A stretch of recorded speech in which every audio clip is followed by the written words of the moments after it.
Cats podcast. Ready? Let's go.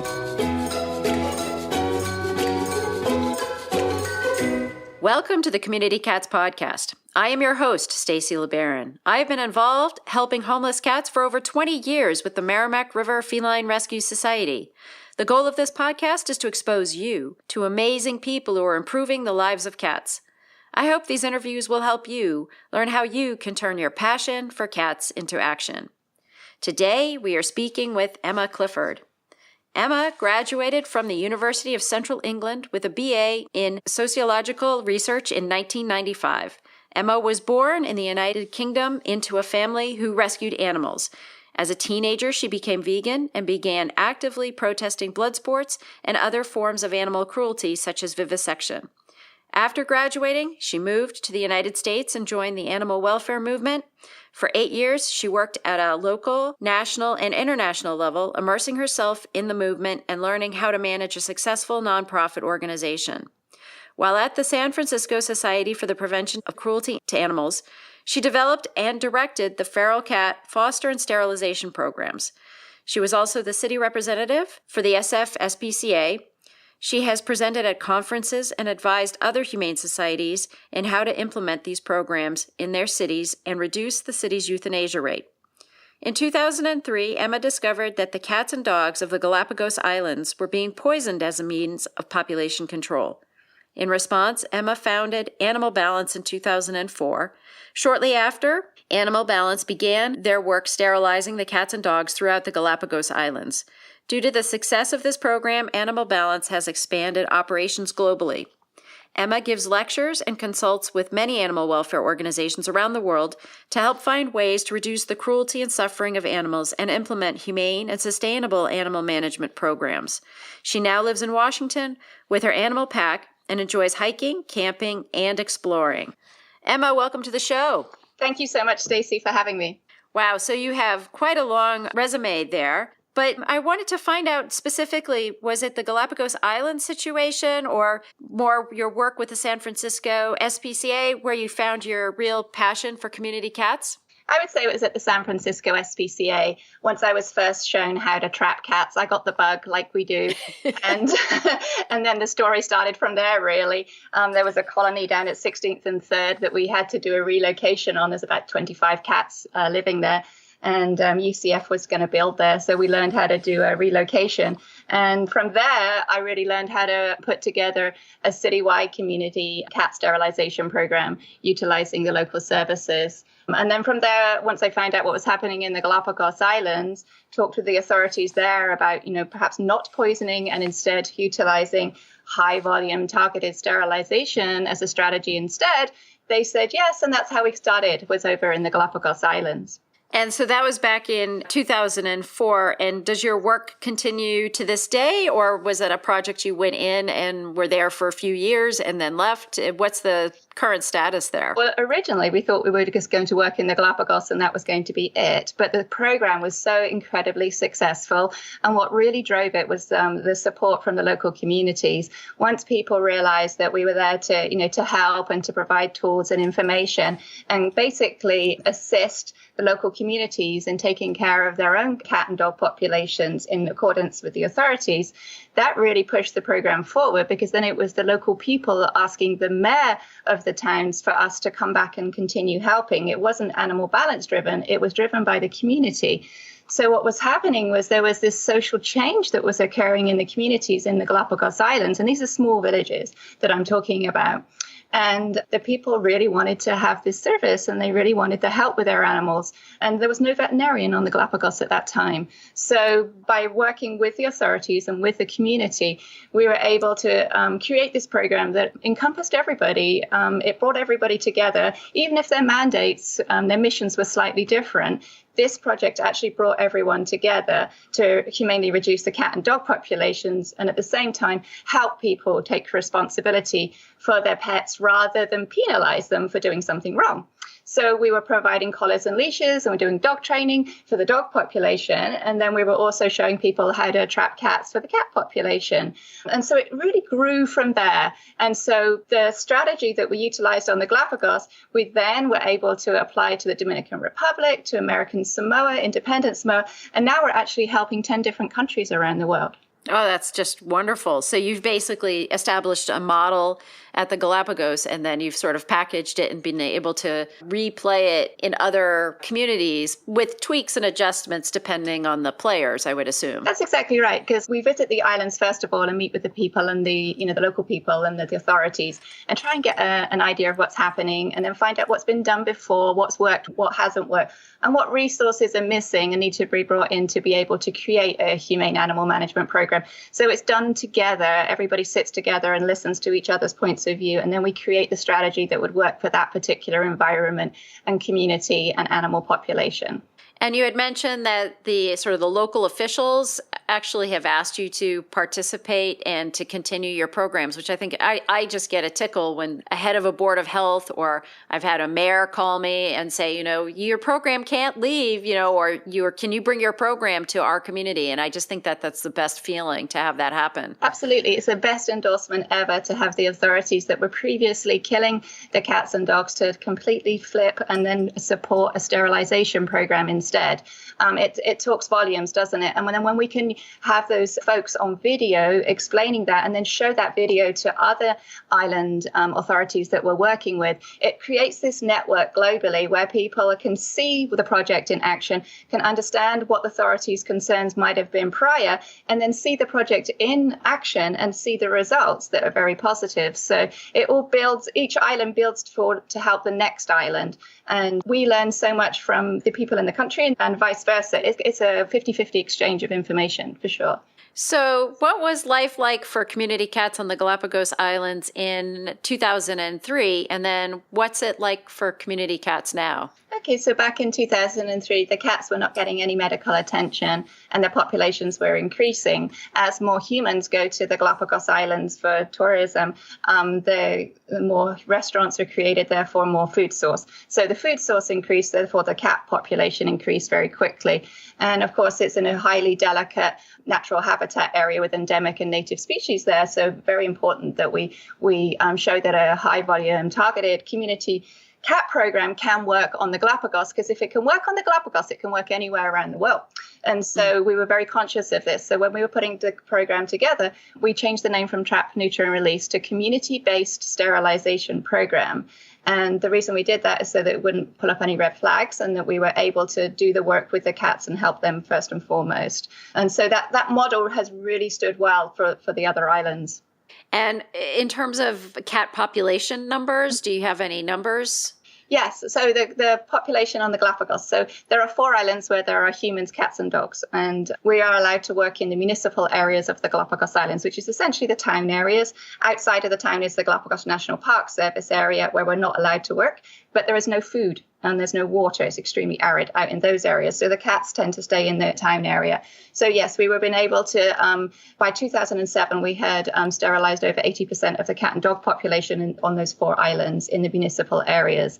And the census data shows that 3 of those islands, the population has started to decline slightly. And on one of the islands, it's remained constant. So none of them are increasing, which is really positive. Yeah, because is the human population increasing on those islands, or is that staying about the same too? That's exploding as well, unfortunately. The human population is increasing very, very quickly on the islands, and more people are coming out from mainland Ecuador and other places to settle on the Galapagos. So the human population is exploding, unfortunately, because that's going to obviously dramatically impact the cat-dog population. Well, yeah, you would think as the human population increases, your cat and dog population would increase also. So if you're seeing slight decreases as well as staying constant, then you're actually seeing decreases all across the board in reality. That's correct. That's exactly right. Unfortunately, there is a little bit of smuggling that's going on. People are bringing cats and dogs from the mainland and hiding them and illegally bringing them onto the Galapagos. And that's been happening since about 2007. But the authorities are on top of it as much as they can be on top of it, given that the islands are enormous. There's 97 Galapagos Islands and islets. So it's a huge area that we're talking about, even though we're just focusing on the 4 islands that do have cats, dogs, and humans. And now let's take a moment to listen to a few words from our sponsors. Accidental Exiles by Bruce Perry. Jesse McAllister, a young Texan and Iraq war vet, escapes to Europe where he seeks a new direction and to heal his desert wounds. Wandering the streets of Ascona, Switzerland, he meets and falls in love with a beautiful Italian waitress named Sonia Altarelli. Since the horrors of combat he encountered with a boyhood friend, Jesse will have nothing more to do with war. This story is his farewell to arms. Check out Accidental Exiles on Amazon.com today. Are you starting to think about that special holiday gift? Why not give the gift of a Community Cats podcast branded t-shirt, coffee mug, bag, or other item? This is the perfect way to spread the word about helping community cats. The proceeds from the sales will go to support the Community Cats podcast and the Community Cats Grants program, which helps small groups grow their fundraising programs to be able to fund more spay-neuter programs for free-roaming cats. Go to www.communitycatspodcast.com and click on our shop button in the menu bar today to get that perfect community cat gift right now. Thank you, everybody, for supporting the show. I was just going to ask the next question. So if there was somebody who lived on the Galapagos Islands and they wanted to adopt a kitten, I mean, is there sort of a controlled adoption facility like on the islands for people to adopt their animals, or is that not, it's more of just everybody has community cats? Well, our strategy is to focus on humane population control through sterilization rather than building a shelter. We don't agree with building a shelter because all the resources that could be available are putting into housing animals, which doesn't make any logical sense. Right. So we put the funding into the sterilization program, and then we work with the authorities to create a humane animal management stroke control program. So what we have done over the years in conjunction with the Galapagos National Park Service and ABG. ABG are the agency that are mandated to protect the biodiversity of the Galapagos Islands. Anyway, so together what we did was we came up with this system where we would microchip all the animals, and then all of the guardians of the animals have a little card. It looks like a little plastic ID card, like a driver's license. And there's a photograph of the dog or the cat on there, the microchip number, when they last had their vaccines. And then on the back is a reminder that if the animal is found on the streets and picked up by ABG or the Park Service, there is a fine to get them back. And if they're not sterilized, they will be automatically sterilized by ABG before returning the animals to the people. So yes, there is a system in place. They're also utilizing Facebook to be able to place kittens and puppies and other animals as well, which is working extremely well. And then they also have some associations with some humane societies over on the mainland where sometimes if an animal can't be placed, they're sent to the mainland. But for the most part, they're getting adopted within the community itself. People there have a real love for cats and a real need for cats because the cats, of course, keep the rat population down. And the people on the Galapagos are not allowed to use poison, which is a great thing. But so the cats do tend to have a job and are very important. Yeah. So it works out very well. It's a good balance. Yeah, no, it sounds good. It's a very nice self-sustaining model in a way. One of the things that we have encountered is that in our communities, a lot of folks are unfortunately more interested in adopting a kitten maybe than an adult cat. And if our area does not provide a lot of kittens, basically in the state of Massachusetts, it's become that way that there's really not enough kittens to sort of supply the market's needs. Then sort of other avenues are coming into play, which might not necessarily be avenues where the kittens are spayed and neutered before they go home. People might be charging $200. There's a whole range of other ways that people can get their cats, and it's a challenge to sort of be able to find that perfect balance, I guess, between handling the needs of the community cats, as well as sort of the needs of what the community adoptive homes want too. Absolutely. And I think social media has helped us also tremendously with that. Even on the Galapagos, which is 600 miles off the coast of Ecuador, everybody didn't really get the internet until about 2007. And then after that, things changed very quickly because everybody was able to network. What's interesting about the Galapagos is we're not allowed to move animals between islands either. It's very, very strict, of course. So when you're talking about adoptions, it has to be done within that island. So you're right, it's very insular. And so the Facebook pages that they're using to advertise the animals are particular for that island. So there's a very close, tight community of people that are adopting and doing community-based sterilization programs with the authorities there. It's a very, very strong program. It's been extremely successful. And of course, probably the most important place in the world for it to work. Definitely. So tell me a little bit about what you have going on right now. You're in the middle of a project? We are, actually. We just deployed a team to American Samoa, which is about 5 hours south flying from Hawaii, right in the middle of the South Pacific. These guys are out there now. There's 14 of them, and they're working with a local organization called Love for Animals. And Love for Animals actually started when they saw an animal balance project happen back in 2010. We were doing a dog project, actually, on American Samoa, and doing a demonstration and getting the equipment down there and showing people how to do targeted high volume sterilization campaigns. And that all went extremely well. And because that went well, this local organization called Love for Animals started, and they got their nonprofit status. And now they are facilitating off-island kind of MASH organizations to go in and help them humanely reduce their numbers.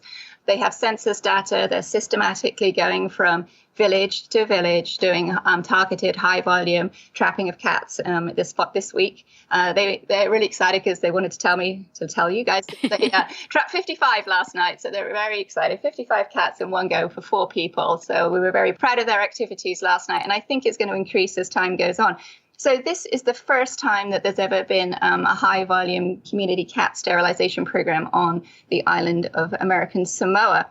And what is so beautiful about this particular project is that we did a lot of training with the Molokai Humane Society in Hawaii last year and showed them how to trap, and they got the trapping bug. And so they volunteered to be our trapping team down in American Samoa. So islands are helping islands, which is exactly what we wanted to happen. It's this networking where people can pull in resources nearby and to be able to hold these programs. So we're very excited that that is happening this week. That's fantastic. And how are you funding this program? Oh, we have such great support coming from Alley Cat Allies. They've been absolutely tremendous. They're funding the American Samoa campaign, the Galapagos campaign.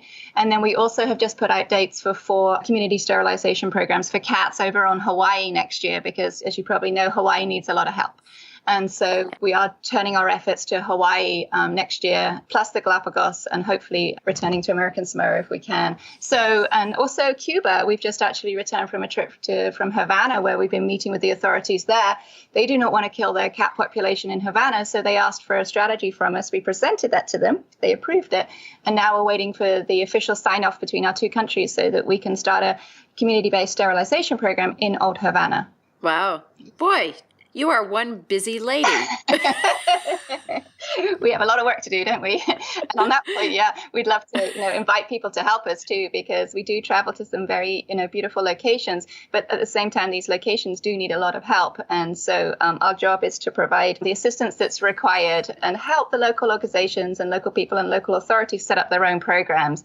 We don't want to do it for people, but we want to be able to give people the information and equipment and kind of network people so that they can do this themselves. So are you looking for volunteers to be part of these teams that travel to these other locations? We are always on the lookout for great volunteers, absolutely committed, compassionate people that have an adventurous streak in them, that want to travel and help other communities around the world and share their knowledge.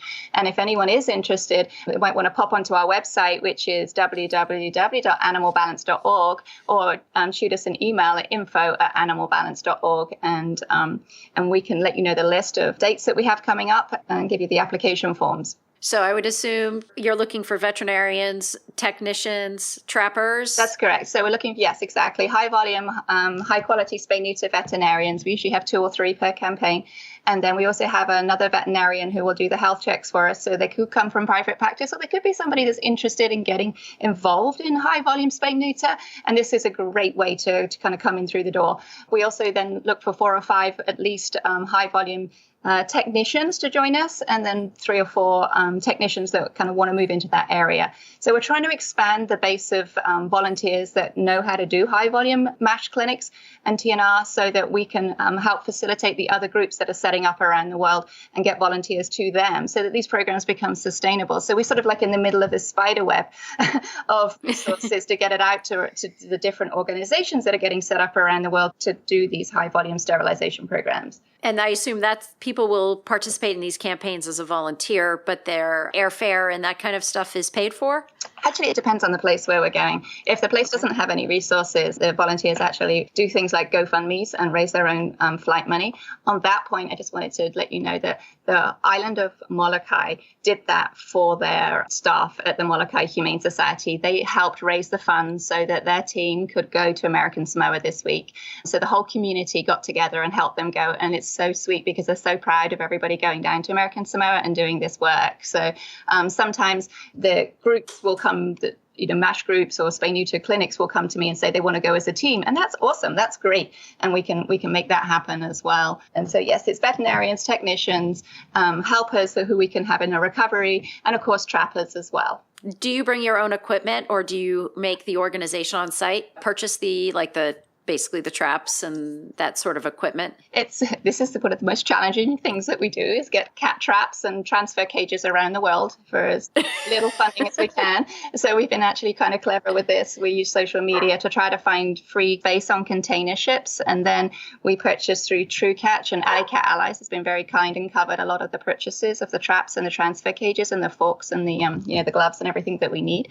Yeah. Then we work with the local community and find out where they're getting their supplies from. These are islands, they're getting their supplies from somewhere, and there are container ships coming in. And our job is to find the free space on the container ships. So a quick example of that, to show you how we do it, is that there's a hay container that goes out of Portland every couple of weeks out to Maui. And so we actually put 100 traps and 100 transfer cages on there last year and got them out to Maui Humane Society for free. And so now Maui Humane Society is set up with 100 transfer cages, 100 traps, and they're having clinics every 2 or 3 months now and really making a dent on their populations, which is great, which is wonderful. So in most cases, we're shipping the supplies around the world, the equipment around the world for the actual trapping, and setting up the organization so that these projects can be sustainable.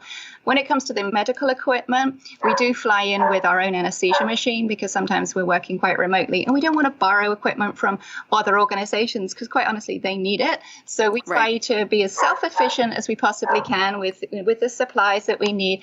And then a lot of what we're doing in a lot of countries where we work, they might not know about some of the medications that we use. So at the same time, we're kind of giving information to the Department of Agriculture about these new medicines that are available. And then that expands the availability of medicines for the veterinarians in that country and raises the standard of veterinary care. The logistics just sound unbelievably crazy. I mean, I've run mobile spay-neuter clinics, but just the logistics of getting your medications, your drugs, traveling, bringing what you have to bring with you versus what you can get locally, even just figuring that checklist out is a challenge. Yes, we have a lot of spreadsheets, that's for sure.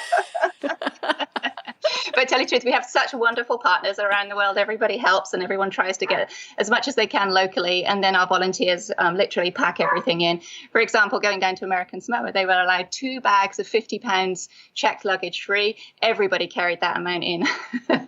What a great story. I mean, it must be very heartwarming to see these projects happen, to see everything, come true, see these community cats, their lives get better. I think it's just absolutely fascinating that you have this going on all around the world, and it can be even more so. I mean, the sky's the limit. Absolutely. Yeah. I mean, it's all a matter of, we have more requests to help different countries than we can cope with at the moment. So it's a sort of at this point, we did hire another person as our director of operations this year. So now there are 2 paid staff members, Animal Balance, and everybody else is a volunteer. So we've actually doubled in size. So I'm focusing on fundraising right now so that we can grow our organization and expand our ability to help different communities around the world because the need is so high. And we know that our strategy really works. And it's a very personal approach that we use. We really do get involved in what's going on in the community. When the teams are on the ground, if there's a bingo game going on, we locally we invite people to go to that from our teams and try to participate as much as they possibly can. And because it really does build that trust within the communities, and then that really does make for a sustainable program, because then as people in the community start taking up the organizational side of things, we're then the cheerleaders, and then we're like, well, where are the holes? What do you need? Do you need a high volume spay neuter vet? Do you need an anesthesia machine? What is it that you need to be able to make this program work?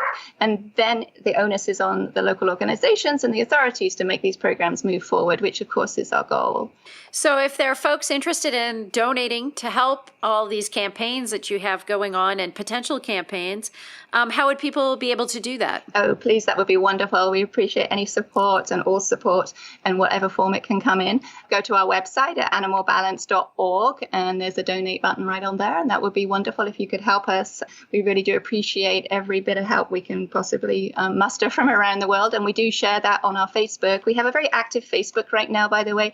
People might want to pop onto Animal Balance's Facebook and see the videos that are getting sent back from American Samoa. We're posting them daily right now, and it'll show you the kind of trapping that we're doing and the kind of clinics that we run around the world, give you an idea, a flavor of what it's all about. So, Emma, is there anything else you'd like to share with our listeners today? Just one last point. I just want to thank everybody out there that's doing so much work to help the animals in the various communities around the world. It's not easy work, but when we all come together with the same, attitude, with the compassion, with the excitement to share information, to help share our resources, and we look at this in a global perspective, I think we can really make a huge difference on our planet and increase the level of compassion globally.